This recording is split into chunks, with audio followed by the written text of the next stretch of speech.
Om Swastiastu. Assalamualaikum warahmatullahi wabarakatuh. Shalom, Nam Budaya, salam sejahtera dan salam kebajikan bagi kita semua. Perkenalkan, saya Niputri Sadeliana Putri dengan NIM 21075210007 dengan absen 1 dari kelas Manajemen Sumber Daya Manusia C8. Jadi di video kali ini saya akan memaparkan mengenai 3 analisis pekerjaan yang sudah saya buat dari kegiatan G20. Nah, kegiatan G20 ini saya dapatkan analisis pekerjaan itu akhirnya dari membaca jurnal dan artikel dari internet. Nah, sebelum masuk ke analisis pekerjaan, di sini saya akan memaparkan sedikit mengenai apa sih G20 tersebut.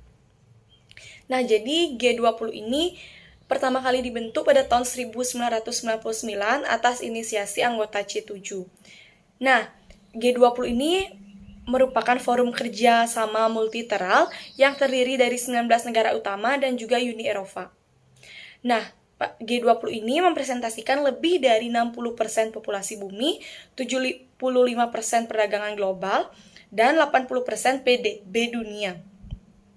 Untuk anggota dari G20 itu ada Afrika Selatan, Amerika Serikat, Arab Saudi, Australia, Argentina, Brasil, India, Inggris, Indonesia, Italia, Jerman, Jepang, Kanada, Meksiko, Rusia, Republik Korea, Prancis, Tiongkok, Turki, dan juga Uni Eropa. Nah, tujuan dari G20 ini adalah untuk mewujudkan pertumbuhan global yang kuat, berkelanjutan, seimbang, dan juga inklusif. Maka dari itu, G20 ini selalu merangkul negara-negara maju dan juga negara berkembang untuk bersama-sama mengatasi krisis yang terutamanya sedang melanda Asia, Rusia, dan juga Amerika Latin. Nah, jadi pada awalnya G20 ini merupakan pertemuan Menteri Keuangan dan juga Gubernur Bank Sentral. Namun sejak 2008, G20 itu mulai menghadirkan kepala negara dalam summit atau konferensi tingkat tinggi dan akhirnya pada tahun 2010 itu dibentuk juga pembahasan di sektor pembangunan. Nah, sejak saat itulah G20 itu terdiri atas jalur keuangan atau finance track, jalur Sherpa atau Sherpa track. Nah, yang dimana Sherpa ini diambil dari istilah pemandu di Nepal dan menggambarkan bagaimana Sherpa membuka jalan menuju KTT atau konferensi tingkat tinggi atau summit. Nah, kalau ditanya apa sih peran nyata G20 dalam kehidupan sehari-hari? Nah, ternyata G20 ini, setelah saya baca-baca, ternyata G20 ini juga berkontribusi dalam penanganan pandemi COVID ini. Nah, G20 ini inisiatif dalam penanganan pandemi yang mencakup penangguhan pembayaran hutang luar negeri, negara berpenghasilan rendah, injeksi penanganan COVID sebanyak kurang lebih 5 triliun USD. Nah, di sini juga kita sadar semenjak pandemi itu kita memerlukan banyak sekali obat-obatan, masker, hand sanitizer, disinfektan, dan masih banyak alat-alat medis dan obat-obatan lainnya. Nah, di sini juga G20 ini mengadakan suatu penurunan atau penghapusan bea cukai dan pajak impor dan juga pengurangan bea cukai untuk vaksin, hand sanitizer, disinfektan, alat medis, dan juga obat-obatan. Selain itu, kita semua tahu bahwa pada tahun 2008 itu ada suatu krisis keuangan global. Di sini G20 ini juga ikut berperan dalam yang merupakan salah satu kesuksesan G20 ini. Nah, di mana dukungan yang diberikan oleh G20 ini dalam mengatasi krisis global tersebut adalah G20 ini berturut-turut mengubah wajah tata kelola keuangan global dengan menginisiasi paket stimulus yang fiskal dan moneter dan juga terkoordinasi dalam skala besar. Jadi dengan cara tersebut G20 ini bisa membantu menangani krisis keuangan global pada tahun 2008. Nah, selain itu G20 juga mendorong peningkatan kapasitas IMF serta sebagai development bank utama. Nah, jadi G20 ini juga telah dianggap membantu dunia untuk kembali ke jalur pertumbuhan serta mendorong reformasi di bidang finansial. Selain itu, G20 ini juga membantu kebijakan pajak. G20 itu telah memacu OECD untuk mendorong pertukaran informasi terkait pajak. Pada tahun 2012 tersebut, G20 menghasilkan cikal bakal Base Erosion and Profiting Shifting atau BEPS yang merupakan keluaran dari OECD yang kemudian difinalisasikan pada tahun 2015. Jadi melalui BEPS ini, saat ini ada 139 negara dan jurisdiksi yang bekerja sama untuk mengakhiri penghindaran pajak. Kita semua tahu bahwa penghasilan terbesar dari suatu negara itu adalah pajak. Tapi kita semua juga tahu bahwa banyak orang yang menghindari pajak. Jadi disinilah G20 ini ikut berperan untuk membantu masalah kebijakan pajak sehingga tidak ada lagi penghindaran pajak dari masyarakat. Nah, selanjutnya untuk isu-isu lainnya, G20 ini juga berperan dalam isu internasional termasuk iklim, perdagangan, dan juga pembangunan. Yang dimana pada tahun 2016 diterapkan prinsip-prinsip kolektif yang terkait investasi internasional. Selain itu, untuk mendukung gerakan politis yang kemudian berujung pada Paris Agreement on Climate Change di tahun 2015 dan the 2013 Agenda for Sustainable Development. Sebenarnya hampir semua orang itu ingin ekonomi yang berkelanjutan, tapi belum ada yang tahu bagaimana caranya. Jadi G20 ini juga akan membantu untuk mendukung gerakan politis sehingga nantinya berujung pada suatu ekonomi yang berkelanjutan. Nah, untuk presidensi 2020 ini bertempat di Indonesia ya teman-teman. Kenapa sih bisa Indonesia yang menjadi presidensinya?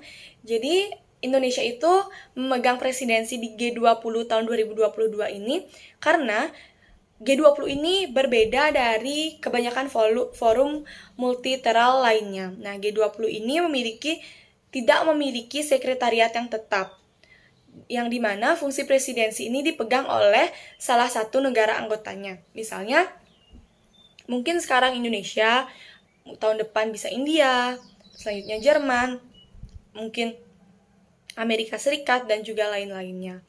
Nah, yang dimana artinya sekretariat dari G20 ini akan berganti atau berubah dalam setiap tahunnya. Sebagaimana hal ini ditetapkan pada Ridhya Summit 2020, Indonesia akan memegang presidensi G20 pada tahun 2022 dengan serah terima yang dilakukan oleh KTT Roma tanggal 30 sampai 31 Oktober tahun 2021. Nah, setiap kegiatan itu pasti memiliki tema. Tema tersebut yang pastinya sudah disandingkan sehingga bisa sejalan dengan visi atau tujuan yang telah ditetapkan oleh organisasi atau tersebut. Jadi, tema dari presidensi G20 di Indonesia pada tahun 2022 itu adalah Recover Together and Recover Stronger, yang dimana melalui tema ini Indonesia mengajak seluruh dunia untuk membahu-bahu saling mendukung untuk pulih bersama serta tumbuh lebih kuat dan berkelanjutan. Jadi kalau menurut saya pribadi bisa berpendapat, menurut saya tema presidensi G20 Indonesia tahun 2022 ini sangat menarik ya teman-teman. Kenapa? Karena mengajak seluruh dunia untuk membahu-bahu saling mendukung untuk pulih bersama. Yang dimana kita tahu bahwa semenjak adanya pandemi COVID ini perekonomian itu jauh turun. Jadi kita haruslah bekerja dan berkoordinasi bersama-sama sehingga bisa pulih dari keterpurukan ekonomi yang terjadi akibat COVID-19 ini. Jadi sebenarnya G20 ini memegang peran yang sangat penting dan juga memiliki manfaat yang sangat berdampak bagi negara-negara anggotanya. Nah, untuk itu berdasarkan tema tersebut, adapun pilar presidensi G20 Indonesia tahun 2022.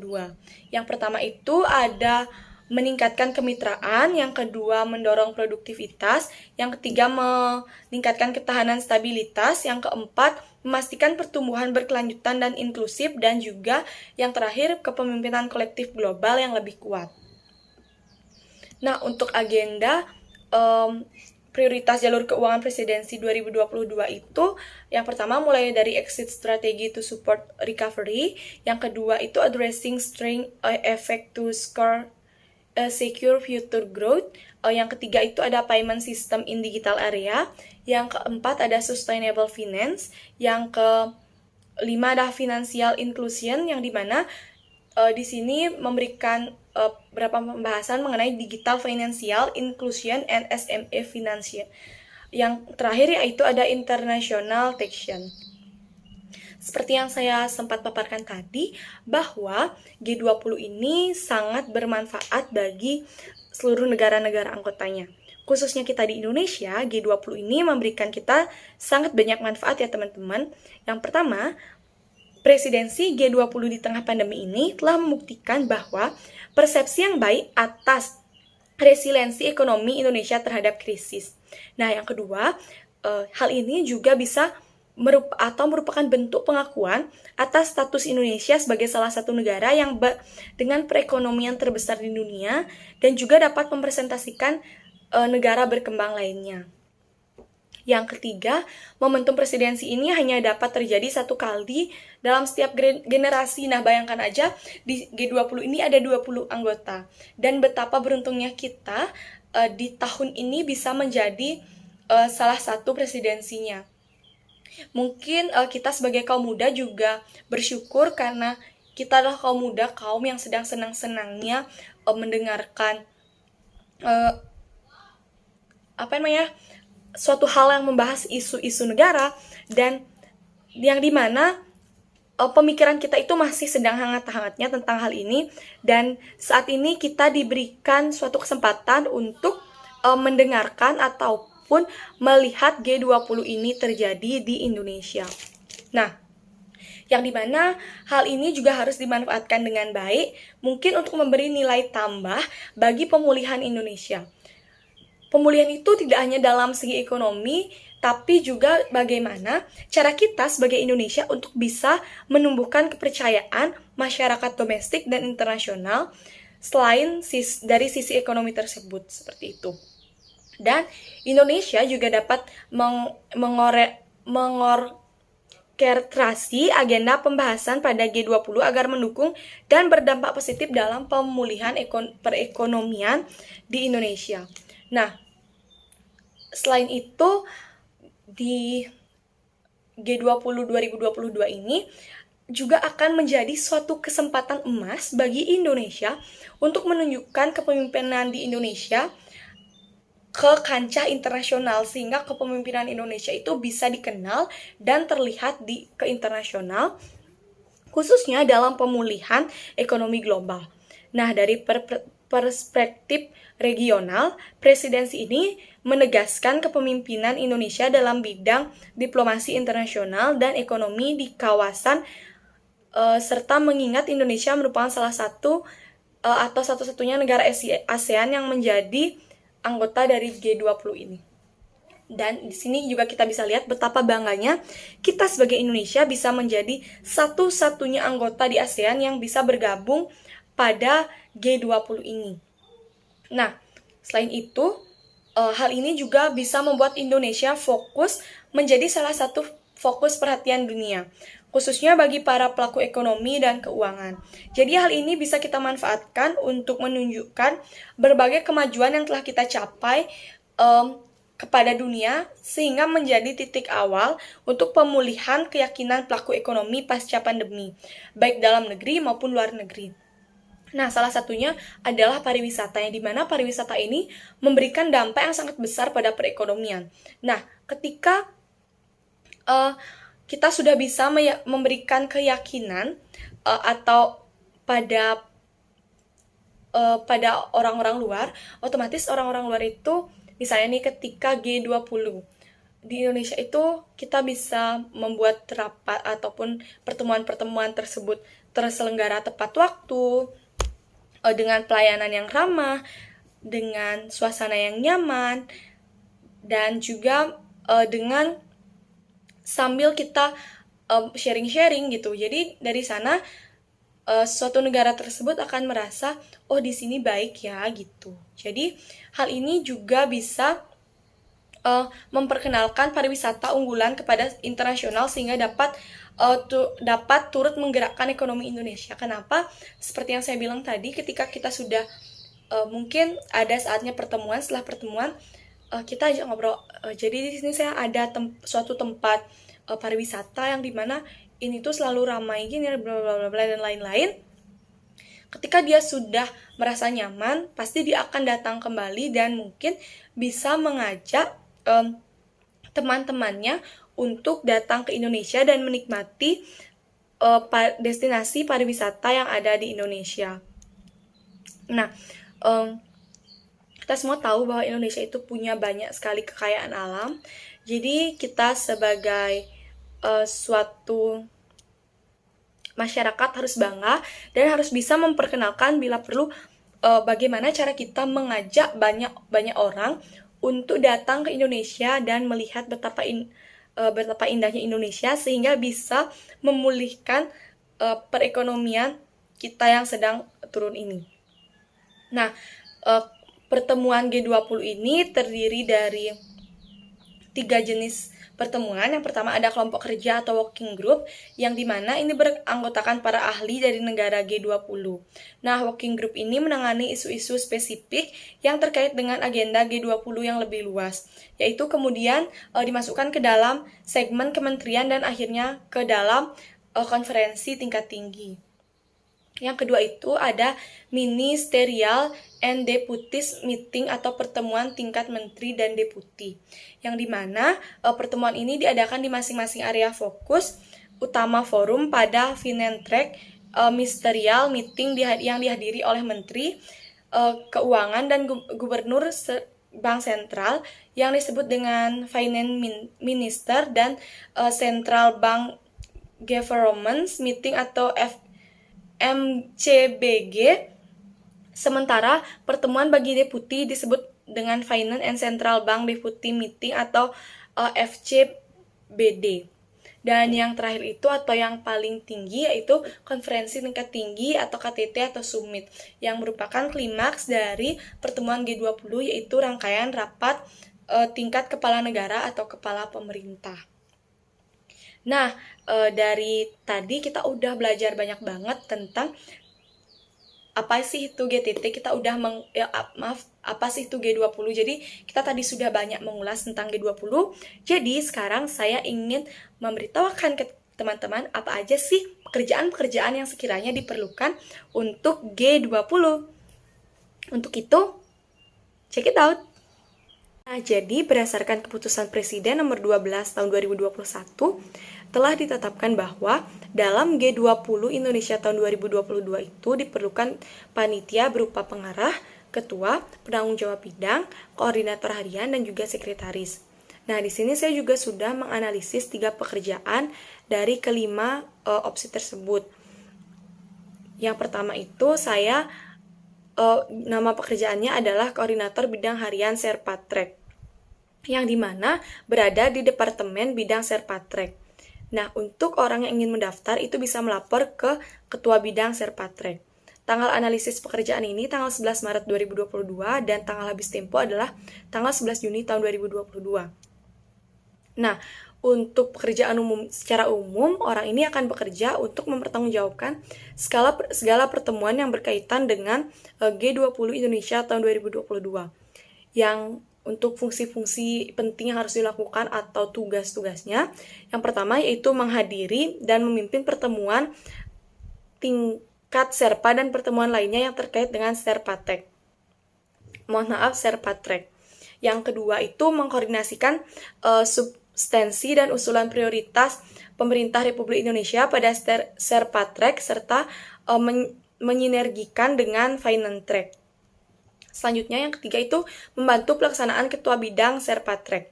Yang keempat, mengkoordinasikan penyusunan rencana induk dalam penyelenggaraan rangkaian pertemuan Serpatrek pada presidensi G20 Indonesia. Yang kelima itu mengkoordinasikan persiapan dan pelaksanaan pertemuan KTT G20 tahun 2022. Pertemuan tingkat Menteri Gubernur Bank Sentral, pertemuan tingkat Serpa, pertemuan tingkat Deputi, pertemuan tingkat Working Group, pertemuan tingkat Engagement Group, program Side Event, dan program Road to G20 Indonesia 2022. Nah, yang dimana hal ini akan bekerja sama dengan Troika G20, negara G20, dan organisasi internasional. Yang keenam, yaitu melaksanakan tugas lain yang ditetapkan oleh Ketua Bidang Serpatrek.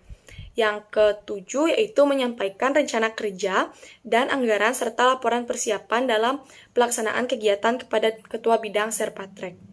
Untuk spesifikasi pekerjanya, pendidikan yaitu telah menempuh pendidikan minimal S1.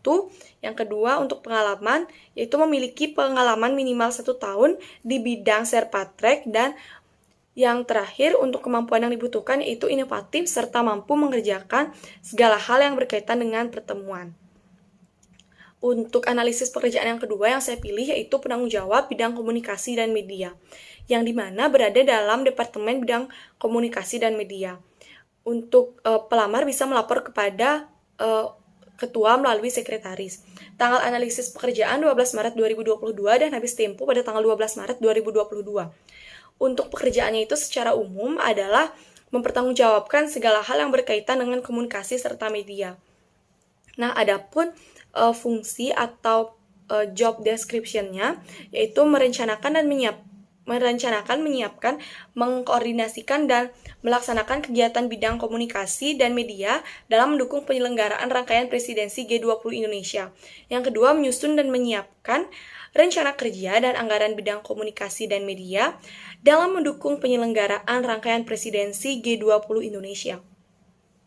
Yang ketiga yaitu menyiapkan, mengelola, serta melaksanakan pelayanan informasi, media, dan jurnalis yang mendukung penyelenggaraan rangkaian presidensi G20 Indonesia. Yang keempat, melaksanakan tugas lain yang ditetapkan oleh ketua. Dan yang kelima yaitu menyampaikan rencana kerja dan anggaran serta laporan persiapan dan pelaksanaan kegiatan bidang komunikasi dan media kepada ketua melalui sekretariat. Untuk spesifikasi pekerjaan, untuk pendidikan itu telah menempuh pendidikan minimal S1, pengalaman yaitu memiliki pengalaman minimal 1 tahun dalam bidang media dan sosial media dan juga komunikasi. Selanjutnya yaitu kemampuan yang dibutuhkan yaitu komunikatif serta paham akan perkembangan media sosial dan juga teknologi. Untuk analisis pekerjaan ketiga yang saya pilih yaitu penanggung jawab bidang logistik dan juga infrastruktur. Untuk departemen ini ada pada Departemen Bidang Logistik dan Infrastruktur, dan untuk pelamar bisa melapor kepada ketua melalui sekretaris. Tanggal analisis pekerjaan yaitu tanggal 12 Maret 2022 dan habis tempo tanggal 12 Juni 2022. Untuk tugasnya secara umum yaitu mempertanggungjawabkan segala hal yang berkaitan dengan komunikasi serta media. Fungsi atau job desk yang akan dikerjakan yaitu merencanakan kegiatan bidang logistik dan infrastruktur dalam mendukung penyelenggaraan rangkaian presidensi G20 Indonesia dengan khususnya pertemuan KTT G20 tahun 2022 dan program side event sehubung dengan pelaksanaan KTT G20 tahun 2022. Yang kedua, yaitu menyusun dan menyiapkan rencana kerja dan anggaran bidang logistik dan infrastruktur dalam mendukung penyelenggaraan rangkaian presidensi G20 Indonesia. Yang ketiga, yaitu mengkoordinasikan pengaturan akomodasi, logistik, protokoler, konsuler, kemigrasian, transportasi, kesehatan, dan infrastruktur terkait penerimaan kehadiran delegasi pada penyelenggaraan presidensi G20 Indonesia. Yang kelima, atau yang terakhir, yaitu menyampaikan rencana kerja dan anggaran, serta laporan persiapan, dan pelaksanaan bidang logistik dan infrastruktur kepada ketua melalui sekretariat. Untuk pendidikan itu, ya telah menempuh pendidikan minimal S1, memiliki pengalaman dalam bidang logistik dan infrastruktur minimal 1 tahun, dan untuk kemampuan yang dibutuhkan yaitu mampu atau memiliki kemampuan mengenai logistik dan infrastruktur. Jadi, sekian analisis pekerjaan yang ingin saya paparkan. Apabila ada kesalahan kata yang kurang berkenan, saya mohon maaf. Akhir kata saya tutup dengan Parama Santi. Om Santi Santi Santi Om.